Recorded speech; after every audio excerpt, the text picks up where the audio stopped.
इस online class में आप सभी को मेरा नमस्कार। मैं अर्चना पांडे, प्रवक्ता शिक्षा शास्त्र, जिला शिक्षा एवं प्रशिक्षण संस्थान मथुरा से। आज मैं डीएलएड द्वितीय सेमेस्टर के अंतर्गत विषय वर्तमान भारतीय समाज एवं प्रारंभिक शिक्षा के अंतर्गत शिक्षा और समाज के अंतर संबंध प्रकरण पर चर्चा करूंगी। तो सबसे पहले आगे बढ़ते हुए हम इसके प्रमुख शिक्षण बिंदुओं को जानेंगे जिन पर चर्चा आज की जाएगी। तो सबसे पहले हम जानेंगे शिक्षा का अर्थ, उसके बाद से समाज का अर्थ जानेंगे, फिर समाज की क्या विशेषताएं हैं और शिक्षा और समाज के अंतर संबंध को जानेंगे। उसके बाद हम शिक्षा और समाज के अंतर संबंध के उदाहरण, यानी शिक्षा और समाज जो आपसी रूप से एक दूसरे से जुड़े हुए, एक दूसरे पर आश्रित हैं, तो इस संबंध को हम कुछ उदाहरण के द्वारा जानेंगे।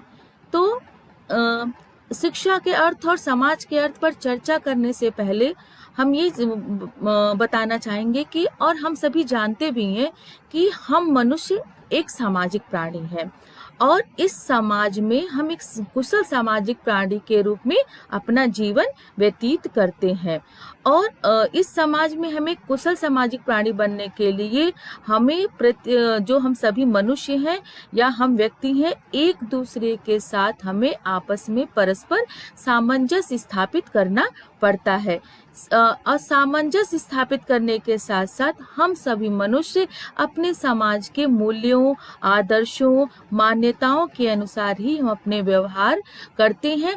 और जैसे जैसे हमारे समाज के मूल्य, आवश्यकता, हमारे समाज की आदर्श, हमारे समाज की मान्यताएं परिवर्तित होती हैं, उसी के अनुसार हमारे व्यवहार में भी परिवर्तन होता है या हम अपने समाज के अकॉर्डिंग अपने व्यवहार में चेंजेस लाते हैं।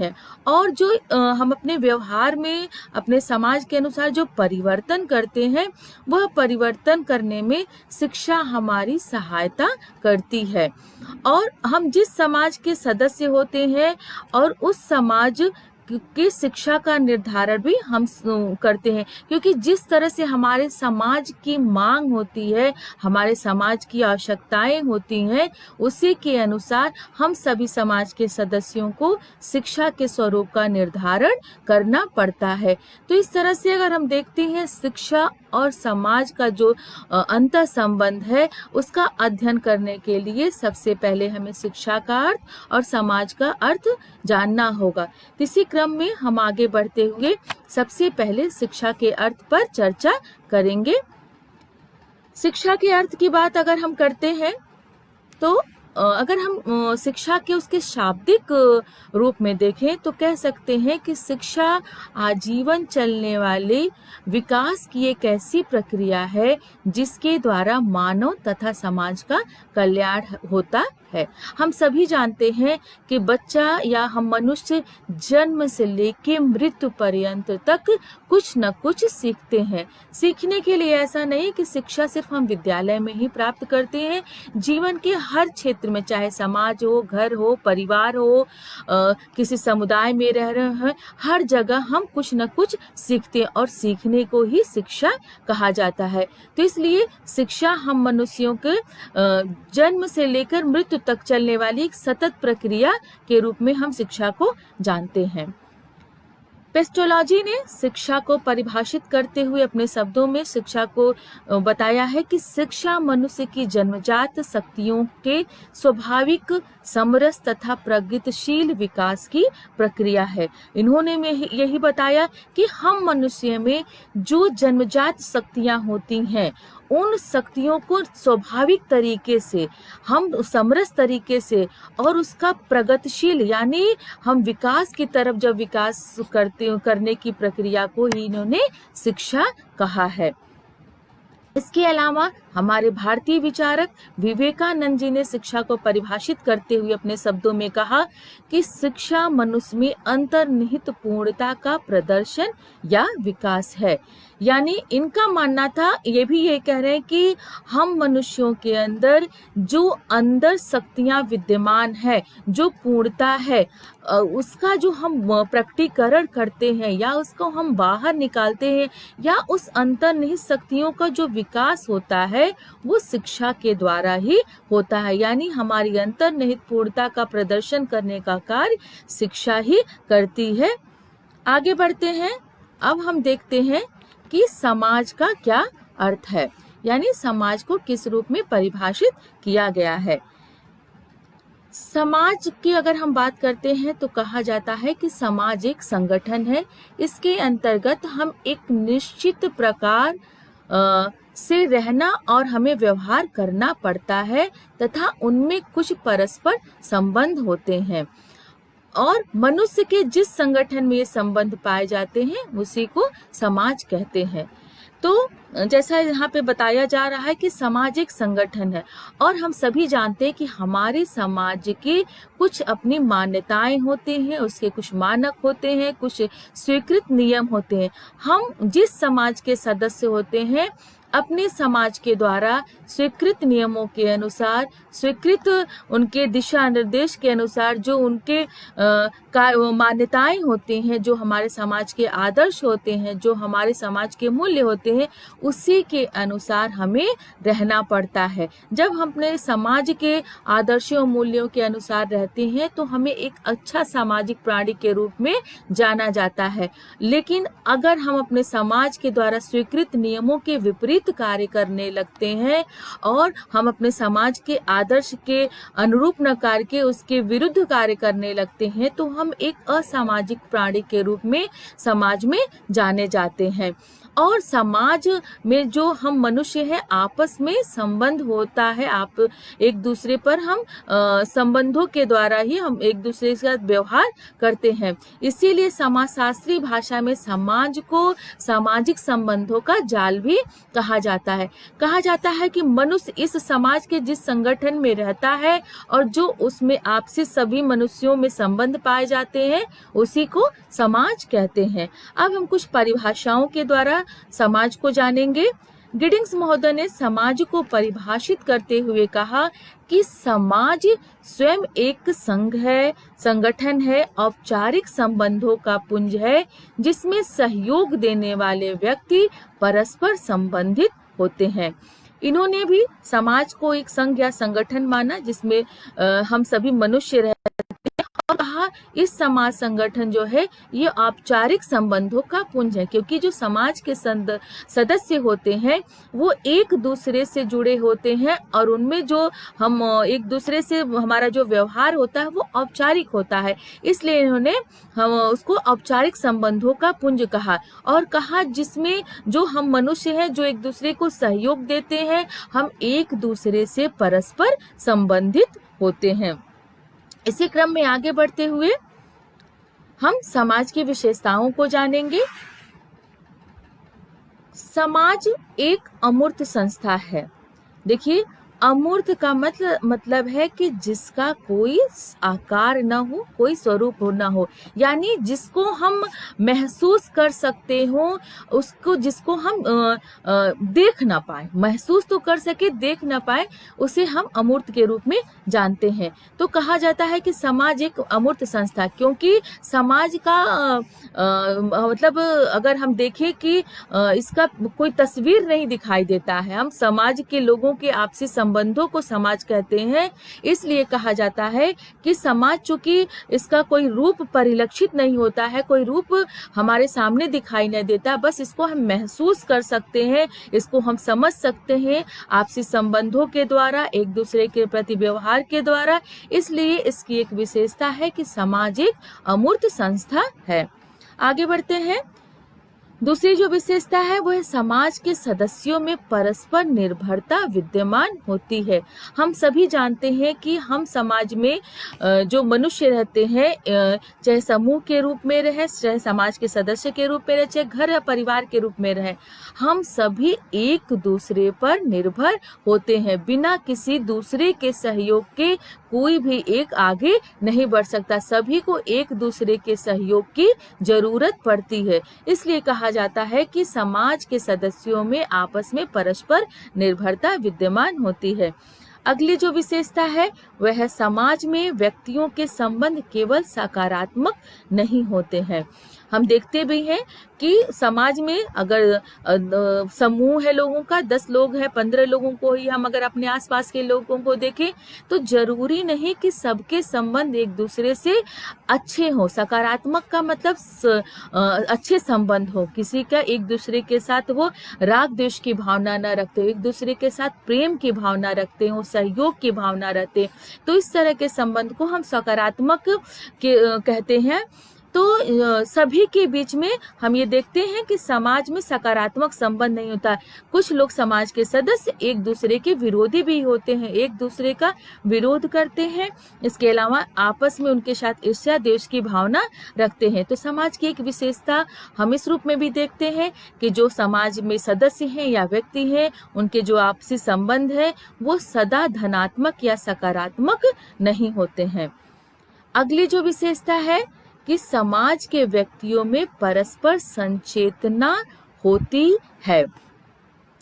यानी जो हम मनुष्य हैं, ऐसा नहीं कि निष्क्रिय प्राणी के रूप में रहते हैं, हम एक दूसरे के साथ कोई व्यवहार नहीं करते, एक दूसरे के प्रति हमारे अंदर चेतना पाई जाती है जो हमारे कार्य व्यवहार के द्वारा परिलक्षित होती है। अगली जो विशेषता है कि समाज में समानता और असमानता दोनों विद्यमान होती है। हम देखते हैं समाज में हमारा जो समाज का स्वरूप है वो कई वर्गों में विभाजित है, उच्च वर्ग, मध्यम वर्ग, निम्न वर्ग। तो इस तरह से देखा जाता है कि हमारे समाज, चाहे हम जाति के आधार पर भी हमारे समाज में समानता नहीं है, भाषा के आधार पर भी हमारे समाज में असमानताएं पाई जाती हैं। तो इस तरह से देखते जो हमारे समाज का स्वरूप है उसमें समानता और असमानता दोनों तत्व विद्यमान रहते हैं। अब हम बात करते हैं शिक्षा और समाज के अंतर संबंध की। शिक्षा और समाज के अंतर संबंध अगर हम देखते हैं तो विद्यालय जो है हमारे समाज की एक इकाई होता है और जो विद्यालय होता है वो समाज की आवश्यकताओं को पूरा करने के लिए ही समाज के सदस्यों को शिक्षित करता है। विद्यालय और समाज दोनों का सुचारू रूप से सही तरीके से संचालन हो सके, इसके लिए दोनों का आपस में परस्पर सहयोग अत्यंत आवश्यक है, क्योंकि बिना समाज के विद्यालय नहीं चल सकता, क्योंकि जो समाज के सदस्य हैं वही विद्यालय में शिक्षा प्राप्त करने जाते हैं और बिना विद्यालय के समाज का भी सुचारू रूप से संचालन नहीं हो सकता, क्योंकि शिक्षा ही हमें समाज में एक कुशल सामाजिक प्राणी के रूप में हमारे सामाजिक व्यवहारों को, सामाजिक गुणों को सिखाती है। तो इसलिए विद्यालय और समाज में आपस में एक अटूट संबंध होता है, एक दूसरे पे ये दोनों आश्रित होते हैं। अगर हम एक के बिना दूसरे के अस्तित्व की हम कल्पना नहीं कर सकते हैं। विद्यालय एवं समाज के परस्पर सहयोग से उत्पन्न वातावरण मनुष्य के विकास के लिए अत्यंत आवश्यक एवं लाभप्रद होता है। तो इस तरह से देखते हैं कि विद्यालय और समाज में अटूट संबंध होता है। हमारा समाज जैसा होता है वह उसी तरह से शिक्षा की व्यवस्था करता है, यानी समाज में जिस तरह के आदर्श और मूल्य होते हैं, समाज उन्हीं आदर्शों मूल्यों के अनुसार अपने समाज के लिए शिक्षा की व्यवस्था करता है। आगे बढ़ते हैं, शिक्षा और समाज के अंतर संबंध के उदाहरण को जानते हैं। अगर हम प्राचीन एवं मध्यकालीन समाज में देखते हैं कि शिक्षा एवं समाज का अंतर संबंध क्या था। प्राचीन एवं मध्यकालीन समाज हम सभी जानते हैं वो धर्म प्रधान समाज था। तो धर्म प्रधान समाज होने के नाते वहाँ पर जो धार्मिक सिद्धांतों का अनुसरण करने के लिए व्यक्तियों पर बल दिया जाता था। इसलिए व्यक्तियों के धार्मिक एवं चारित्रिक विकास पर बल दिया जाता था। तो जो उस समय की शिक्षा और समाज का आपस में संबंध था, तो चूंकि समाज में धर्म की प्रधानता थी, तो उस धर्म की प्रधानता की वजह से जो शिक्षा के स्वरूप का निर्धारण हुआ वह भी धर्म पर आधारित हुआ। आगे बढ़ते हैं। दूसरा अब हम बात करते हैं आधुनिक समाज की, कि इस समय शिक्षा और समाज का अंतर संबंध कैसा है। आधुनिक समाज में हम देखते हैं कि आधुनिक समाज पर विज्ञान और तकनीकी का ज्यादा प्रभाव है।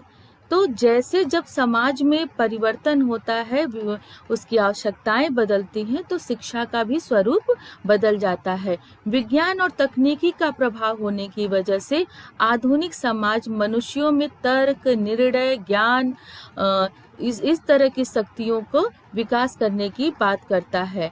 और सबसे बड़ी बात है कि आधुनिक समाज में धीरे धीरे बदलते हुए समयों के अनुसार, उनके अपने आवश्यकताओं के अनुसार उनके अलग अलग आदर्श एवं अलग अलग सिद्धांत हुए।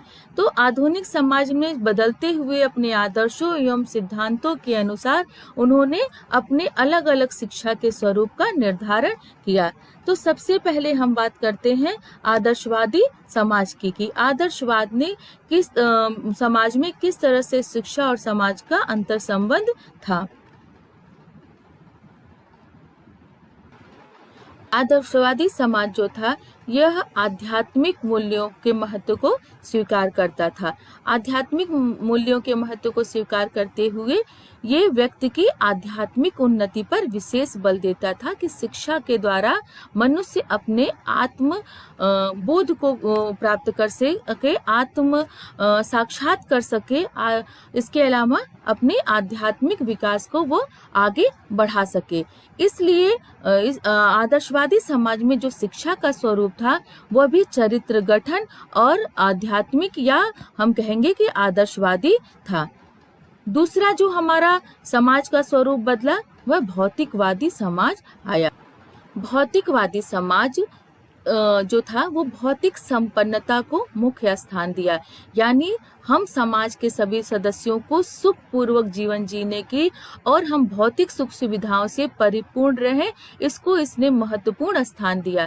तो अपनी इस आवश्यकताओं की पूर्ति के लिए भौतिकवादी समाज ने शिक्षा के स्वरूप को बदला और उसने कहा कि शिक्षा का जो मुख्य लक्ष्य हो ऐसा हो जिससे कि हम भौतिक संपदा से परिपूर्ण हो सके, हम भौतिक रूप से समृद्ध हो सके और हमें ऐसी शिक्षा हो जो हमें भौतिक रूप से उन्नति करने में हमारा सहयोग कर सके।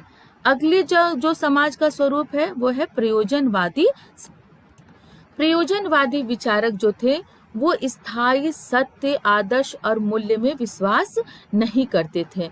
प्रयोजनवादियों का मानना था कि जब हमारा समाज में परिवर्तन होता है, समाज परिवर्तित होता है, तो हमारे इस परिवर्तित समाज की आवश्यकता के अनुसार मूल्य, आदर्श, हमारे सत्य सभी परिवर्तित हो जाते हैं। इसलिए स्थायी ये सत्य, मूल्य, आदर्श की बात नहीं करता है। तो प्रयोजनवादियों का कहना था कि समाज के परिवर्तन के साथ साथ शिक्षा के भी आदर्श और मूल्यों में परिवर्तन होता चला जाता है। आगे हम बात करते हैं फासिस्ट या निरंकुश समाज का, कि इनके समय में शिक्षा और समाज में कैसा संबंध था।